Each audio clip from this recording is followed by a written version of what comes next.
The Galactic Council declared humans weak. Then the war began. The chamber was cold.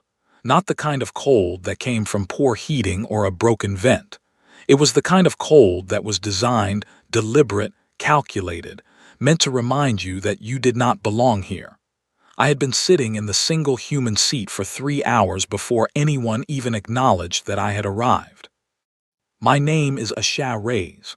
I was 41 years old, a commander in the Earth Defense Corps and the sole human representative at the 47th session of the Galactic Council. I had prepared for this day for 6 years. I had studied every species in that chamber, memorized their customs, their languages, their histories. I had rehearsed my arguments until I could say them in my sleep. None of it mattered. The chamber was built to hold thousands of delegates. Curved rows of seats rose in a wide arc around a central floor, and every seat was filled. The Vethkai occupied the highest tier, as they always did. They were tall, gray-skinned, slow-moving creatures who had been traveling the stars for 60,000 years. They did not rush. They did not need to. When you had lived that long, everything around you felt temporary. Everything around you was temporary, including, apparently, human ambitions. The Doreth sat to my left, insect-like beings with 4 arms and compound eyes that caught the light like broken glass. The Sul filled the far right tier, their massive aquatic forms suspended in pressurized tanks built directly into the seating structure. There were 11 other species I could name, and at least 6 I had never seen before. Every single one of them had been in space longer than humanity had been building cities. And then there was me, alone on the floor, in a chair that was slightly too large and set slightly too low, so that I had to look up at all of them. I told myself it was unintentional. I knew it was not. The session was called to order by the council speaker, a Vethkai elder named Counselor Vreth, whose translated voice came through my earpiece as a flat, emotionless sound, like someone reading coordinates aloud. He announced the purpose of the session in exactly 4 sentences. Humanity's 40-year probationary membership was under review. A formal assessment had been conducted. The results would be presented. A vote would follow. I had been told to expect this.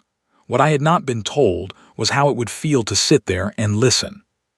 The Vethkai chief assessor, a being called Oru, rose from the upper tier and moved to the presentation floor. He was nearly 3 meters tall, and he moved with the slow, deliberate grace of something that had never once felt urgency in its entire existence. He placed a data crystal on the podium, and the chamber's display systems activated, projecting columns of information that floated in the air above us all. Oru began to speak. He spoke for 40 minutes. His assessment covered human biology, human psychology, human history, and human decision-making patterns. He cited studies. He cited simulations. He cited 70 years of observed data gathered since first contact. He was thorough. He was precise. And with every sentence, I felt the temperature in my chest drop another degree. The biological section came first. Humans, Oru explained, had an average lifespan of roughly 80 years, which was, by council standards, almost insultingly brief. The Vethkai lived for over 4,000 years. The Doreth lived for 600. Even the Sul, who were considered short-lived by galactic standards, averaged 220 years. A human diplomat, Oru noted, could not even finish a single term of a standard council cycle before dying of old age. Then came psychology.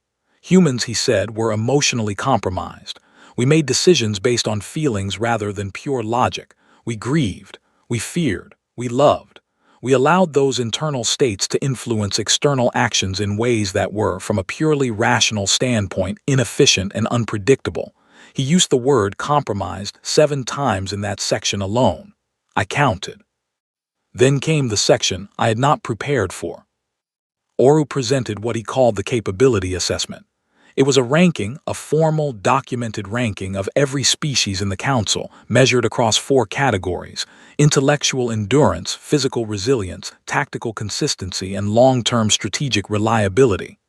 Humanity ranked last in all 4, not near the bottom, last.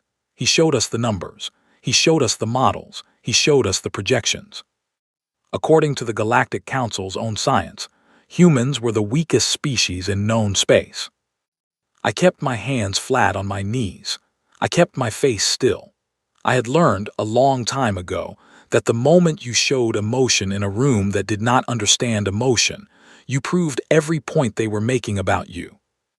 Oru concluded his presentation and returned to his seat. There was no applause in the chamber. The council did not applaud. They simply waited in the way that ancient things wait, with no impatience at all. Councillor Vreth asked if the human representative wished to respond before the vote. I stood. I walked to the podium. I was aware of every eye in that chamber, eyes of every shape and color and number, watching me cross the floor. I was the smallest thing in the room. I was probably the shortest-lived thing in the room. I was standing in a building that had existed for longer than my entire civilization. I adjusted the microphone, even though I did not need to. I spoke for 8 minutes. I did not argue with the data. I did not dispute the lifespan numbers or the biological assessments or the psychological findings. I acknowledged all of it. I said, yes, we live briefly. Yes, we feel deeply. Yes, our decisions are sometimes emotional. And then I asked the council a single question. In all of your thousands of years of recorded history, I said, has any species ever accomplished more in less time than we have? Nobody answered. They were not required to. I told them that humanity had gone from wooden sailing ships to interstellar travel in less than 500 years. I told them that we had survived 2 near-extinction events, 3 global conflicts, and a climate collapse, and come out the other side building faster and thinking harder each time. I told them that our brevity was not a weakness. It was an engine. Every human alive knew they would die. That knowledge did not paralyze us. It pushed us. Then I said the thing I had not planned to say. It came out quietly, almost to myself. You have just made the single worst decision in the history of this galaxy. The vote was held 40 minutes later. It was unanimous. Humanity was denied full council membership and reclassified as a protected ward species. Our outer colonies would fall under council administration. Our defense installations in those systems would be subject to inspection and limitation. We would retain nominal self-governance over Earth and the inner planets, but everything beyond that was now, legally, under council jurisdiction. I was escorted out of the chamber by 2 Doreth security officers who were each twice my height. As the great doors closed behind me, I heard something that the translation software struggled to interpret. It was the closest thing those ancient species had to laughter. I stood alone in the corridor, in the cold, in the silence. I thought about what came next. I thought about the colonists on Marin's Deep and Caro Station and the 14 other frontier worlds that had just, without being asked, been handed to strangers. I thought about the people who had built those worlds with their hands in the dark, far from Earth, because that was what humans did. We went further. We always went further. I did not feel defeated. I felt something older than that. Something that had no good name in any of the 11 languages I spoke. Something that lived in the part of you that does not reason, does not calculate, does not assess capability or lifespan or strategic reliability. Something that simply remembers. I picked up my bag. I walked to the transport bay. I sent one message to Earth, 2 words long, before the signal was routed through council relay stations where it would certainly be read. The message said, "It's time." Then I went to find my ship. 6 months after the council vote, I was standing in the mud on Marin's Deep, watching a Vethkai administrator explain to a crowd of miners that their morning shift schedules were being restructured for resource efficiency optimization. Nobody said anything. The miners stood in their work gear, boots sinking slightly into the wet earth, faces unreadable. Behind them, the processing towers hummed the way they always did, a low, constant sound that you stopped hearing after your first week on the planet. The sky was the color of old iron, heavy with the kind of clouds that threatened rain but never quite delivered it. I had been reassigned 6 weeks after the council session. My new title was Colonial Liaison, which sounded important until you understood what it actually meant. I was the human face placed between the council administrators and the people they were now responsible for. My job was to explain council decisions to the colonists in terms they would accept, and to explain colonist concerns to the administrators in terms they would consider. I was, in every practical sense, a translator for a conversation that neither side wanted to have. The administrator, whose name translated roughly as Coordinator Cell, was speaking in the flat, measured tones that all Vethkai used for public communication. The words were technically correct. The tone was not hostile, but there was something in the way Cell described the colonists' daily lives, their work, their hours, their resource quotas, that made each sentence feel like a door being quietly locked. I stood to the side and watched the crowd. There was a man near the front named Gordon Hale. He was 53, heavy-shouldered, with hands that had spent 30 years working in high-pressure extraction environments. He had helped build the primary refinery on Marin's Deep with a crew of 20 people over 4 years, in conditions that should have been impossible. He was looking at Coordinator Cell with an expression I recognized. It was the expression of a person who had decided, completely and without drama, that they were not going to comply. Not today, not ever, but they were going to wait for the right moment to say so. Behind Gordon stood a younger woman named Claire Novick. She was maybe 25, one of the second-generation colonists born on Marin's Deep, which meant she had never actually lived on Earth. This planet was not a posting to her. It was home. She was listening to Cell with her arms folded and her jaw set in a way that reminded me, with a force I was not expecting, of my own mother. Coordinator Cell finished speaking and asked if there were questions. Gordon Hale raised his hand. "You said the morning shift starts at what hour exactly?" he asked. Cell repeated the time. Gordon nodded slowly. "And who decided that?" "The Resource Efficiency Bureau," Cell said. "In accordance with Council Administrative Directive 47, subsection 9. "Right," Gordon said. "And where is the Resource Efficiency Bureau?" "It operates from the Council Administrative Hub at Kepler Station." "So the people who decided when my crew starts work," Gordon said very calmly, "have never been to Marin's Deep." Cell paused, not out of embarrassment. Vethkai did not experience embarrassment. The pause was a processing delay, the brief moment when a being that lived for 4,000 years determined that the question was not worth addressing at length. "The directive applies uniformly across all ward territories," Cell said. "Uniformly," Gordon repeated. "Correct." Gordon nodded once more, then stepped back into the crowd. The matter was, apparently, closed. Cell moved on to the next item on the administrative agenda. I watched Gordon move through the crowd until he was standing beside 2 other crew chiefs. He did not speak to them. He simply stood near them. But I saw the look that passed between them, brief, certain, the kind of look that carried entire conversations in half a second. I had grown up reading human faces. It was, if nothing else, something we were very good at. I knew what that look meant. That evening, I received the message from Earth. It came through on a personal channel, encrypted with a code that had been established years before the council vote, during planning sessions that had officially never taken place. The message was short. It was from someone I had served with 15 years ago, a woman named Frances Cole, who was now one of the senior coordinators on the Joint Defense Council. The message said, "We remember what we are. Authorization granted, your discretion." I sat with that for a long time in my small assigned quarters at the edge of the colonial administrative zone. Outside, the iron-colored sky had finally committed to rain. It came down steadily on the rooftops and the equipment yards and the long roads between the processing towers. I thought about the council chamber. I thought about Oru's assessment and his 4 categories and his ranking that placed us last. I thought about Coordinator Cell explaining shift schedules to people who had built this world themselves.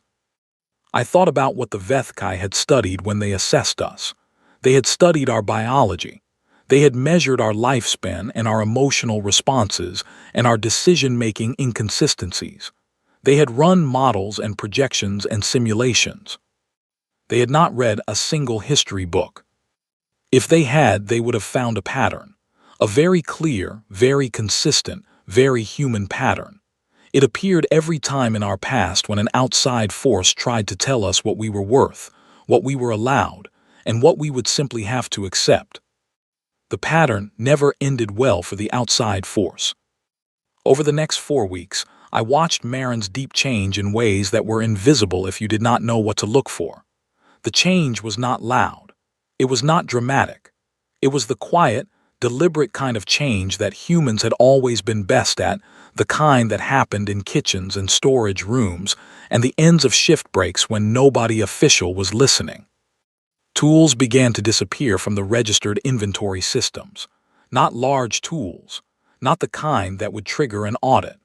Small things, a calibration equipment, signal boosters, secondary power cells, that had a dozen legitimate uses and one very specific illegitimate one.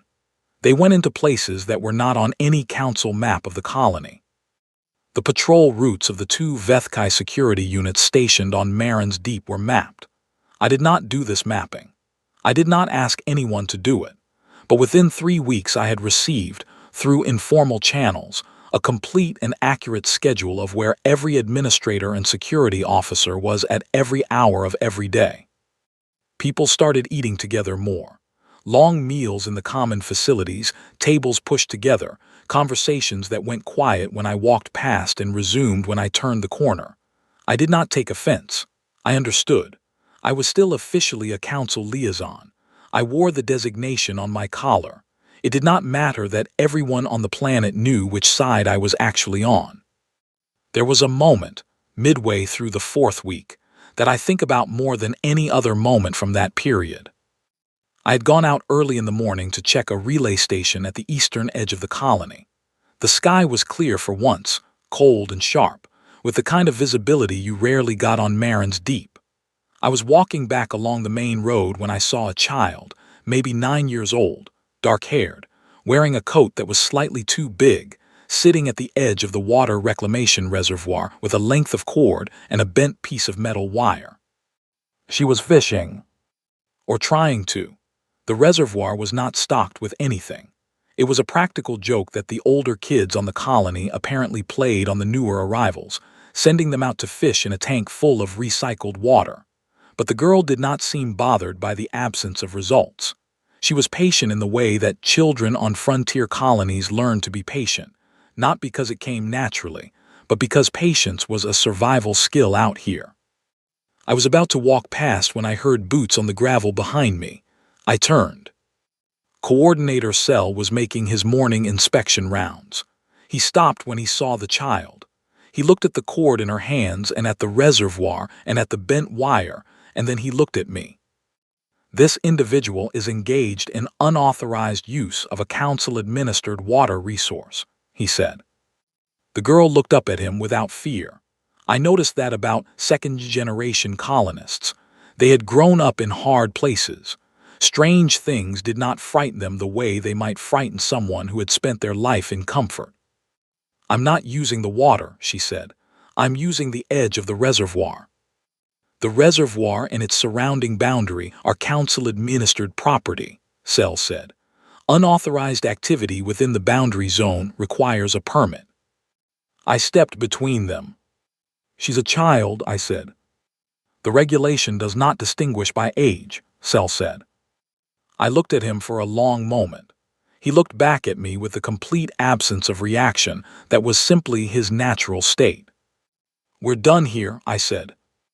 I took the girl's hand and walked her back toward the residential quarters. I did not look back at Cell. I heard him making a note in his administrative log as we walked away. That evening, something shifted in me that I had been keeping carefully in place for 6 months.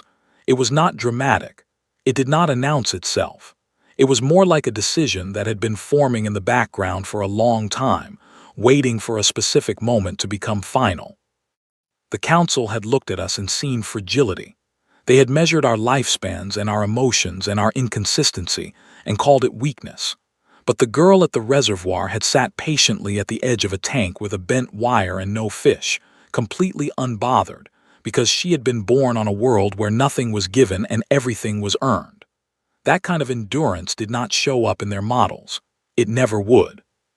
2 nights later, the patrol schedule that had been quietly assembled over the previous weeks was used for the first time. A Vethkai security transport, fully manned, fully operational, was found at the eastern cargo dock with every single system completely inactive. The crew was unharmed. They had been moved, carefully and without incident, to a temperature-controlled storage facility where they remained comfortable until morning. The transport's power systems had been drained in a way that the Council's own engineers initially could not explain. Nobody claimed responsibility. Nobody needed to. The Vethkai filed an incident report. Coordinator Cell sent a formal inquiry to the colony administration. I responded with a 3-page document noting that the investigation was ongoing and that I would provide updates as information became available. That same morning, a signal left Marins Deep on a frequency that the Council monitoring systems were not designed to detect. It was brief, encoded, and pointed at a specific set of coordinates that were not on any Council star chart. I stood at the eastern dock looking at the sky. Somewhere out there, beyond the iron clouds, beyond the edge of Council map space, something was already moving. The first move had been made without a single weapon, without a single formal declaration, without a single raised voice. That was the thing about humans. We did not need any of those things to begin. The first sign that something had changed was a sound. It was not an explosion. It was not an alarm.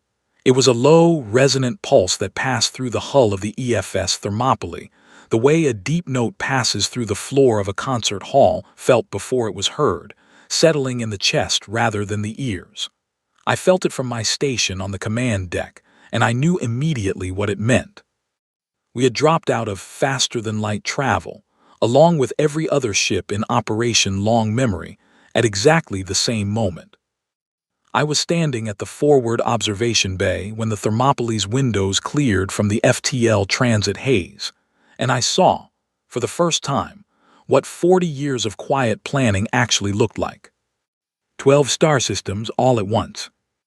The Thermopylae was positioned at the edge of the Marins Deep system, but I had the operations feed open on my command display, pulling real-time telemetry from all 12 simultaneous engagement zones. Every feed showed the same thing. Earth ships, human ships, vessels that had officially been decommissioned years ago and unofficially been sitting in unmapped dry docks waiting for exactly this moment, dropping out of FTL in coordinated formations with a precision that the Council's own tactical analysis had rated as mathematically impossible to achieve in secret. It was the word impossible that I kept coming back to. The Vethkai and their assessors had modeled human organizational capability. They had run their simulations.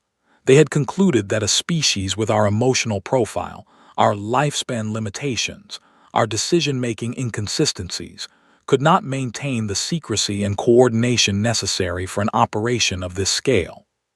They had forgotten one thing.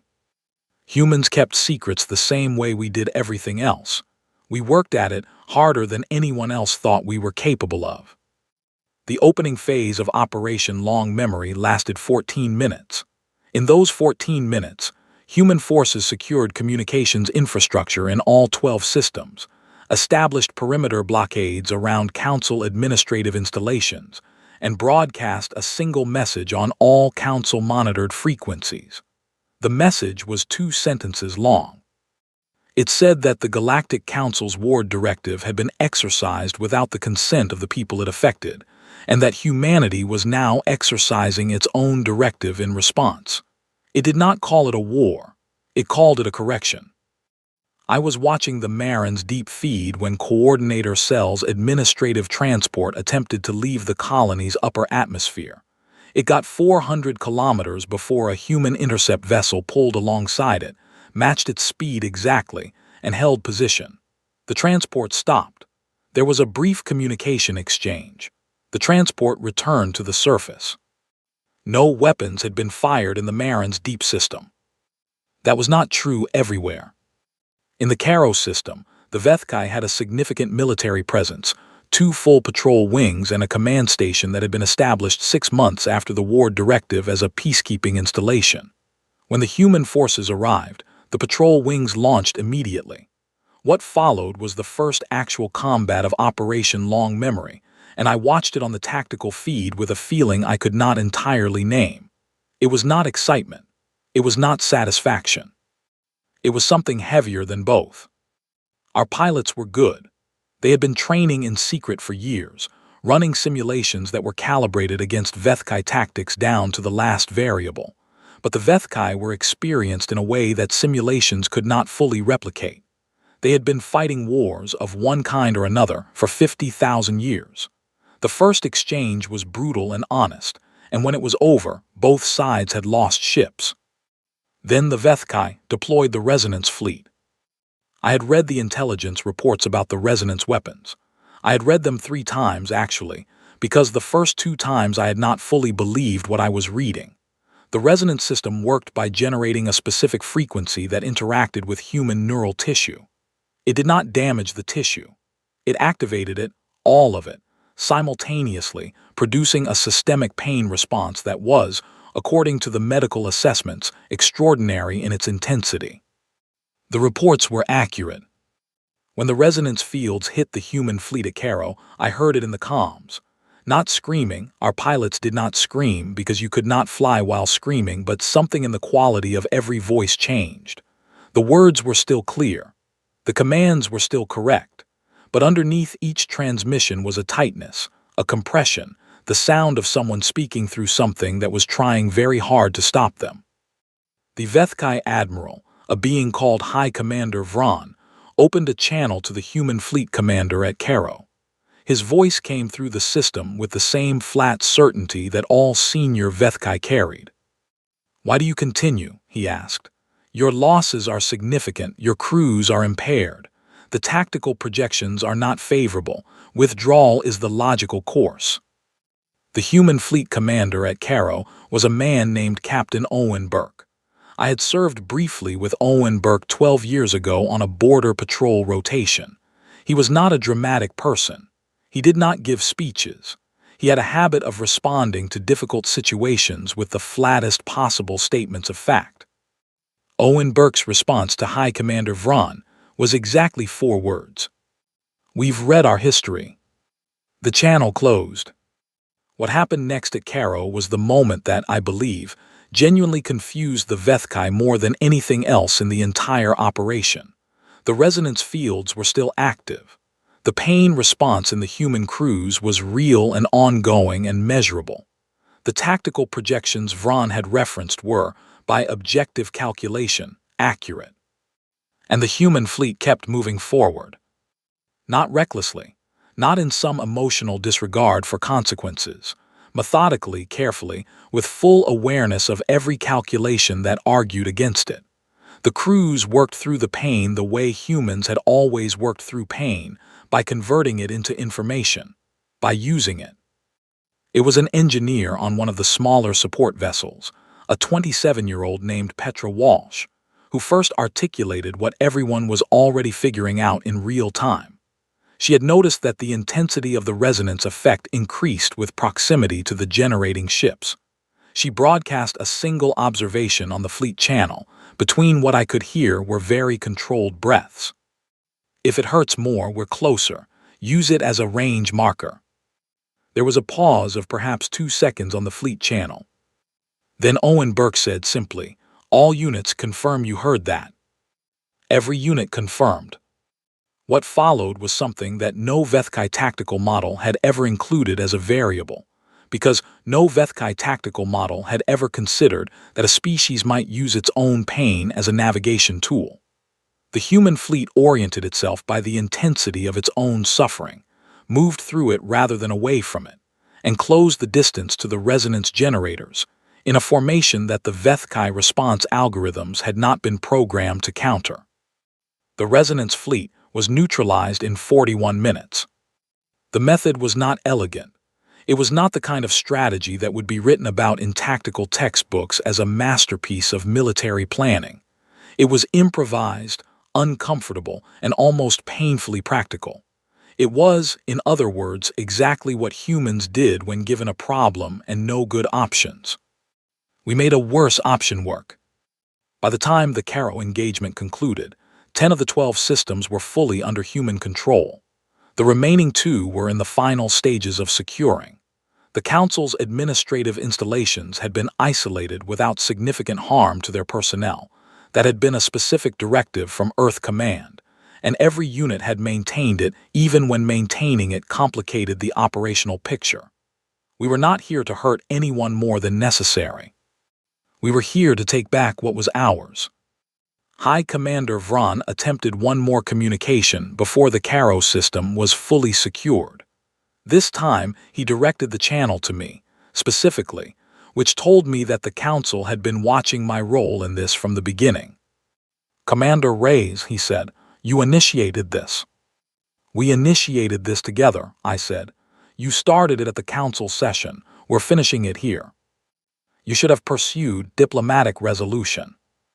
"We tried that," I said. "You called us weak and took our colonies." There was a pause. With a Vethkai, a pause was significant. They did not pause out of uncertainty. They paused when they were recalculating. "We did not anticipate this response," Vron said. "It was the most honest thing I had heard from a Council representative in 6 months." "I know," I said. "You should have read our history books, not our biology reports." I closed the channel. 19 hours after the first ships had dropped out of FTL, all 12 systems were back under human jurisdiction. The Council's administrative personnel had been secured and treated without harm. The Ward Directive had been, in practical terms, erased. The cost of that erasure sat in the data files on my command display, and I could not look at those files for very long at one time.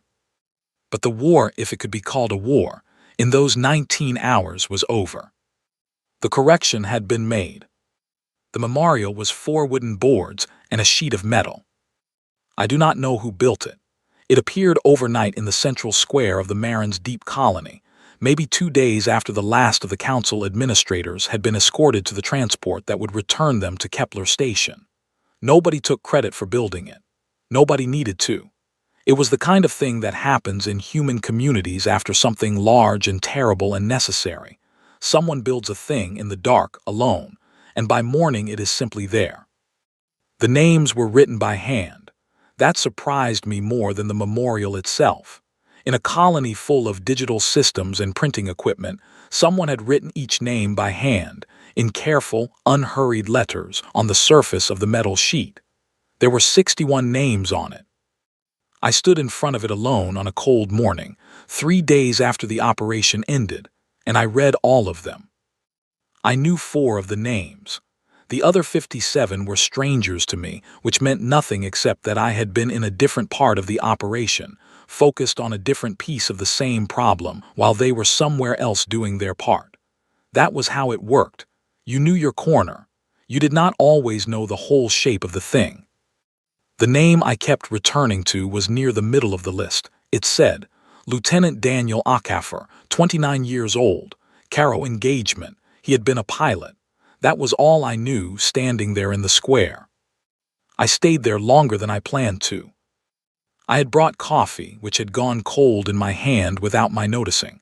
I drank it anyway, cold and slightly bitter, the way colonial coffee always was regardless of where you went. There was something grounding about the bitterness. It kept you present. Behind me I heard footsteps. They were slow and deliberate and not quite human in their rhythm. The Vethkai diplomat who stopped beside me had arrived on Marin's Deep the previous afternoon. His name was Assessor Kale, and he had not come with any administrative authority. He had come, according to his own communication, to observe and to understand. It was not a common request from a Vethkai, and the fact that it had been made told me something had shifted inside the council, at least fractionally. He stood beside me and looked at the memorial for a long time. He was nearly 2.5 meters tall, which meant I was looking at approximately his shoulder, which meant neither of us was looking at the other while we spoke. That was fine. Some conversations went better that way. "This is a practice of remembrance," he said. His translated voice was the standard flat tone, but something in the packing was different, slower. "Yes," I said. "The names are the individuals lost in the operation." "Yes." He was quiet for a while, then he said, "We do not do this." "I know," I said. "We record, we archive. We calculate the numerical loss and adjust our projections accordingly." He paused. "But we do not stand in the cold and read the names." "No," I said, "you don't." Another silence. The wind moved through the square. Somewhere behind us, in the direction of the residential quarters, a door opened and closed. The colony was waking up. "May I ask you something?" Cale said. "Yes." "What are you doing?" I looked at the list of names. Daniel Acaffer, 29 years old. Caro engagement. I thought about a person I had never met who had gotten into a ship and pointed it at a resonance generator using pain as a compass. "Remembering," I said. "To what end?" I thought about that for a moment. It was a genuine question, not a dismissive one.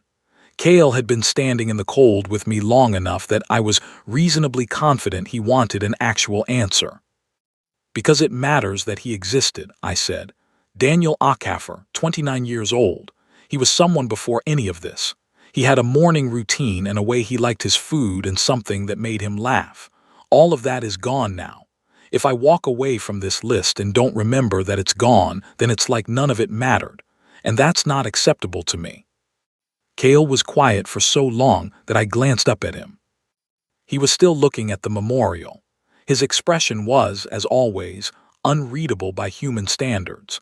But his body was still in the way that I had come to understand, meant he was doing something internal that was significant for him. "You know you will die," he said. "Yes."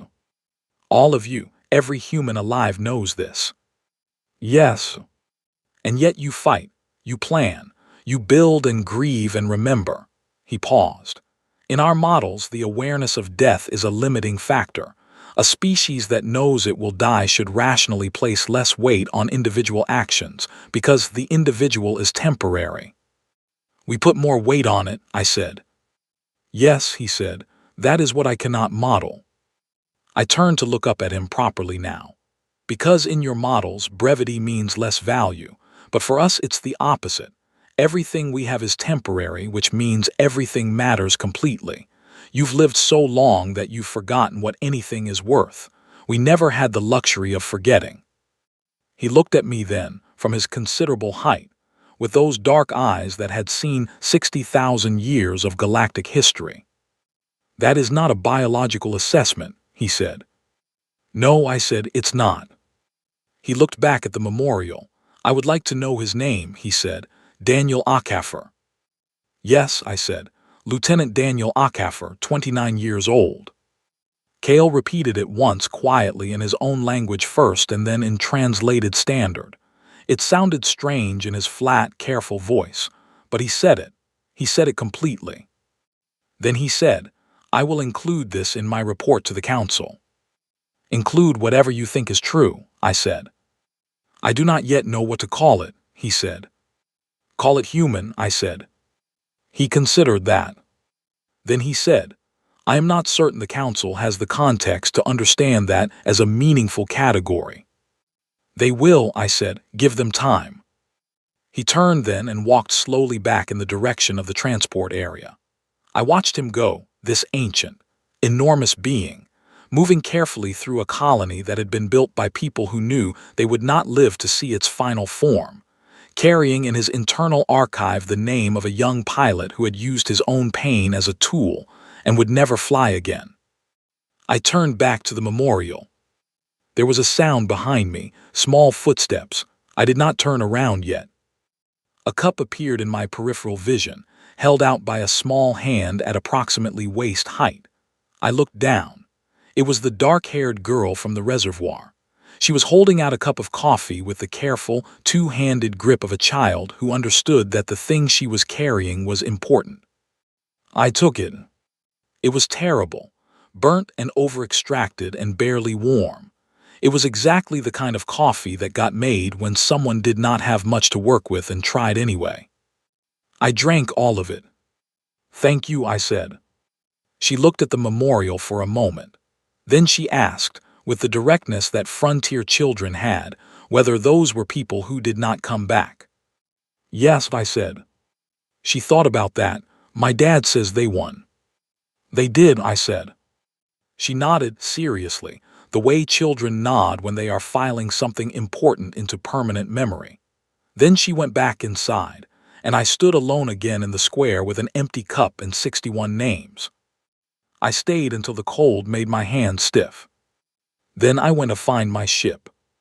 The corridor outside the council chamber was the same temperature it had always been.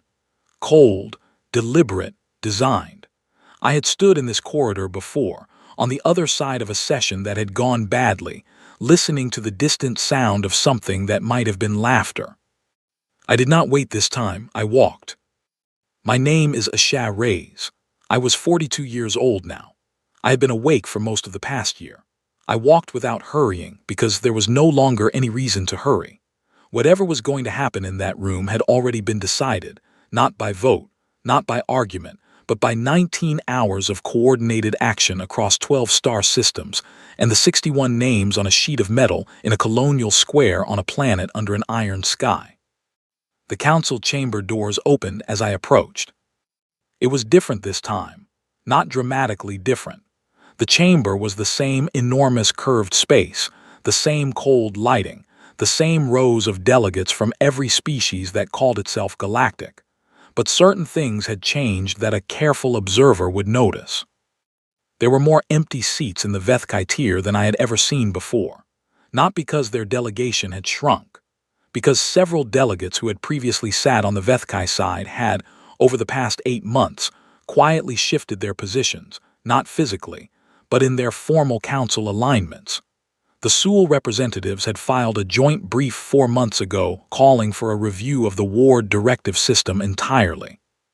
The Doreth had submitted what amounted to a letter of disapproval regarding the original assessment methodology. 3 smaller species I knew primarily by their council designations had simply, without ceremony, gone on record as supporting human sovereignty. Nothing as dramatic as alliance, nothing as warm as friendship, just a gradual, careful recalibration by beings who had watched what happened and revised their conclusions accordingly. That was how the council worked, slowly, but it worked. I crossed the floor to the podium. No escort this time. I had been granted the floor by formal request, under a session agenda that listed me as primary presenting representative of the Independent Human Sovereignty Delegation, a title that did not exist 1 year ago and existed now because we had made it exist. Councillor Vreth opened the session and recognized me. I placed a single document on the central dais. It was not a petition. I wanted that to be understood from the first moment. It was not a request for consideration or a plea for membership or another carefully structured argument for why we deserve to be here. The document was Earth's terms, full, complete, and not negotiable on the central points. I had written it myself over 4 weeks in the small quarters on Marin's Deep, sitting at a desk while the iron sky did or did not rain outside my window. I had read it to Frances Cole over an encrypted line, and she had read it to the Joint Defense Council, and they had returned it with 6 minor modifications and no major ones. That felt right. The document had 4 primary requirements: full human sovereignty over all human-settled worlds, inner and outer, with no ward directive or equivalent mechanism applicable to any human territory going forward. Permanent human representation on the Galactic Council with equal standing, equal access, and equal vote on all matters including those classified as internal council operations. A complete revision of the capability assessment process to include categories beyond biology and lifespan. Specifically, to include adaptive resilience, historical achievement relative to available time, and cross-generational knowledge retention. And finally, a mutual non-interference framework establishing that no council species would seek to administer, limit, or assess the capabilities of another species without formal consent. That last point was the one I had debated longest. It was also the one I was most certain about. I presented each point in order. I did not rush, and I did not elaborate beyond what was necessary. The chamber was quiet in the way that these chambers were always quiet, not empty quiet, but the quiet of thousands of beings who were capable of sitting completely still for very long periods of time. I had learned not to interpret that silence as hostility. It was simply their version of listening. When I finished, I stepped back from the podium. Councillor Vreth asked if any delegate wished to raise questions before the council moved to deliberation.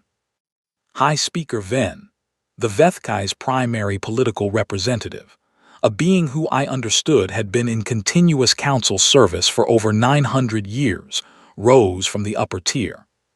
He moved to the floor. He was the oldest-looking being I had ever seen in person, which was saying something given the company I had been keeping. There was something in the particular quality of his stillness that communicated age in a way that transcended appearance. He had been in this room, or rooms like it, for longer than my civilization had been writing things down. He stood opposite me on the floor, and he looked at me with the dark, patient eyes of something that had outlasted entire species. "Commander Reyes," he said, "your operation was successful. The tactical achievement was beyond our projected parameters. This has been formally acknowledged in the council record." "Thank you," I said. "What I find myself unable to fully process," he said, "is the decision that followed the operational success." I waited. "You had forward momentum," he said. "You had 12 systems, active forces, and a council that was significantly less certain of its position than it was at any point in the previous 4 decades. The strategic logic of that moment would, by any standard model, suggest continued expansion of advantage. Press the position. Extract maximum concessions. Establish dominance while the window exists." He paused. "Instead, you stopped. You secured what you had taken. You offered terms rather than demands. You treated the personnel of council installations with care even when doing so complicated your operational timelines." He looked at the document on the central dais. "And the terms you have placed before us today are firm but not punitive. You are not asking us to diminish ourselves. You are asking us to acknowledge you." "Yes," I said. "Why?" he asked. It was a genuine question. I had been asked variations of this question by Assessor Kale on Marin's Deep, and by Francis Cole on the encrypted line, and by myself, alone, in the middle of the night when the quieter parts of my mind went to places I did not always invite them. But this was the first time the question had been asked in this chamber, in front of every species in the council, by someone who had the full authority to act on the answer.